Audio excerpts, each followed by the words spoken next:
Volcanoes, earthquakes, glaciers, and tsunamis, all a part of Alaska's geology.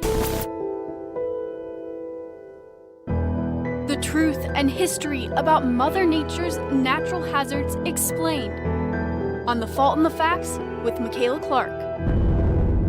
Welcome to The Fault in the Facts. I'm Makayla Clark. Here we talk about the truth and history of Mother Nature and explain her natural hazards. Today I'd like to focus on the tallest tsunami ever recorded in the world. It happened in 1958 in Lituya Bay, Alaska. It's about 100 miles from Yakutat. The earthquake and resulting tsunami killed 5 people, but 4 people in the bay survived. Through obituaries, family members, and friends, I've been able to confirm that most, if not all, of the survivors have now passed on. And since those who witnessed the tsunami are no longer able to tell their tale, we speak with a loved one who brings his family member's experience back to life with the help of words a survivor spoke about his memories before he died. But first, I spoke with an expert who explains the history behind the infamous wave. You're an earthquake geologist with the Alaska Division of Geological and Geophysical Surveys. What makes you an expert in Lituya Bay? Yeah, so as an earthquake geologist, we're interested in prehistoric earthquakes, the processes that cause earthquakes, and then the primary and secondary effects. So the primary effects being strong shaking, the secondary effects being things like slope failures and tsunami generation. So as an earthquake geologist in Alaska, given that we have so many earthquake-producing faults in coastal areas, in addition to unstable slopes, the tile earthquake geology really encompasses earthquakes, landslides, and potential tsunami generation. This event from more than 60 years ago still holds the title for the world's largest tsunami. Tell me what led to such a large event. There was a significant earthquake, magnitude 7.7 or 7.8 on the Fairweather Fault, which is a major strike slip fault along the coast, southeast Alaska. That earthquake triggered a massive landslide. So 40 million cubic yards of material, more or less as a coherent block, fell about 1,000 feet into Lituya Bay. And when that rock hit the water, not only did the rock hit the water, but it took some air with it. And that caused a massive wave that ran up the nearby shore about 1,720 feet. So a mix of the earthquake triggering a landslide, and the water conditions there being just right created that gigantic wave. That wave was so massive, and I'm here in downtown Anchorage to give you a perspective on its height. This building behind me is the ConocoPhillips building. It stands at 296 feet and is the tallest building in Anchorage. The tsunami in Lituya Bay reached 1,720 feet. That's almost 6 ConocoPhillips buildings. Lituya Bay is in southeast Alaska. It's a T-shaped bay with a narrow opening. If you entered the bay before the 1958 tsunami, you could see many lines of different age trees that show a glimpse at past waves' impacts to the land. As you continue through the waters, toward the back of the bay, there's glaciers to your right and to your left, in either sides of the points of the T. Under those glaciers is the Fairweather Fault, a powerful fracture in the earth that produced the large quake that sent millions of cubic yards of land from the far wall into the deep water of Lituya Bay. The cliff that 1,700-foot wave washed up on was just directly across the water. So it was extremely close, and that's why we got such big splashing run-ups. USGS geologist Don Miller is one of the main scientists who researched the event. He visited the bay within hours of the destruction. The journal of notes he took that day had one haunting line. In Lituya Bay, the destruction is unbelievable. Salisbury says the tsunami is a pinpoint extreme that made its biggest impact inside the bay. What we do know is that rock fell over 1,000 yards or so into the water. And so we can model it most readily, almost like an asteroid event, because it was a single block of rock that fell into the water. And that caused a lot of cascading effects. Among the survivors were Howard Ulrich and his 8-year-old boy, Sonny. Howard did interviews with BBC and National Geographic about that deadly day before he passed in 2014. We've used his words from those interviews, but another reporter's voice, to help us relive the day. The date was July the 9th, 1958. We came into Lituya Bay around 8 o'clock in the evening. That's my brother and my father. Howard's son and Sonny's brother Bruce is helping bring their story back to life. My brother was only 8. We went into our favorite anchoring spot and dropped our anchor and made supper. And finally, about 9 o'clock, we went to our bunks. And that's when the magnitude 7.8 quake hit, nearly 45 miles away. There was a slight pause. I thought that everything was over, but some movement up there caught my attention out of the corner of my eye. And so I looked directly up there, and what I observed was like an atomic explosion. Of this big splash came a huge wave. It looked just like a big wall of water. In the same interview, Sonny says his dad threw him a life preserver and told him to start praying. Just coal black and full of logs, just straight up and down. It was actually a pretty horrifying looking sight. I just thought, this is how it ends. No way you're gonna get out of this. He charged into the wave with the boat because his anchor was hung up on the bottom. Started pulling all the anchor chain out, and when it got to the end of the chain, I thought it was gonna pull the bow of the boat under, but it snapped the chain just like it wasn't even there. He got the boat over the top of the wave, and you can get washed up on shore. Did his job. I looked down over the stern of the boat, and we were looking down at the trees, and I figured that's where we're gonna end up.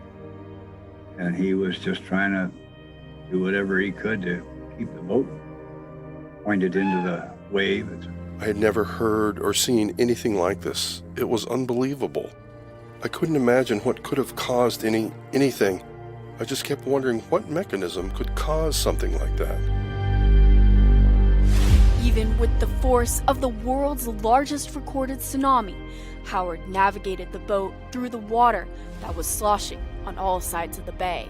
Once he had established that he was safe, he was trying to look for those other boats in the bay, and he had to run around all those backwash spouts that were slapping up 20, 30 feet or something in the air. And then, of course, there started to be a line of trees and logs that were beginning to form up like a big raft, and they were kind of forcing him out of the bay. It was later learned that one of the other boats, the Sunmore, was swamped near the bay's entrance. It went down with Orville and Mickey Wagner on board. They were never found. Mr. and Mrs. William Swanson, who were aboard the Badger, survived. My father knew them, of course. They were all fishermen. 3 others were killed that night. They were on an island closer to Yakutat. No one knows for sure what happened, but a UAF Geophysical Institute article says Gene Walton and Mr. and Mrs. Robert Tibbles were last seen on Montauk Island shores. The ground is thought to have collapsed beneath them. There were no witnesses, but minutes later, some saw the area that was land moments ago, now covered by water. The Tibbles boat was later found submerged near where they were last seen. While Bill Swanson miraculously survived this deadly tsunami in Lituya Bay, the place that almost took his life is where he would die nearly 4 years later. His obituary in Alaska Sportsman shows he died of a heart attack on his boat near the entrance of Lituya Bay. Ketchikan Sit News says it's the first time he had been back to the bay. Alaska's coastlines are hazardous, and if you enjoy them, which we all do, then you do put yourself at a calculated risk. And so it's important to be prepared, know the natural warning signs of earthquakes, landslides, and tsunamis, and to be prepared for the worst. because, as you pointed out, we have seen the worst in Alaska before. 1958 wasn't the first time a large wave was created in Lituya Bay. It's happened multiple times before. They were not as large as the 1958 tsunami. Scientists think there were 4 other instances, stretching from the mid-1800s to mid-1900s. Eyewitness accounts and evidence from the grounds around Lituya Bay indicate there were disastrous large waves in 1853 or 1854, 1874, 1899, and 1936. Most of the evidence associated with them, like scars on the banks and cut trees, when folks arrived, they saw that there were different zones of tree heights.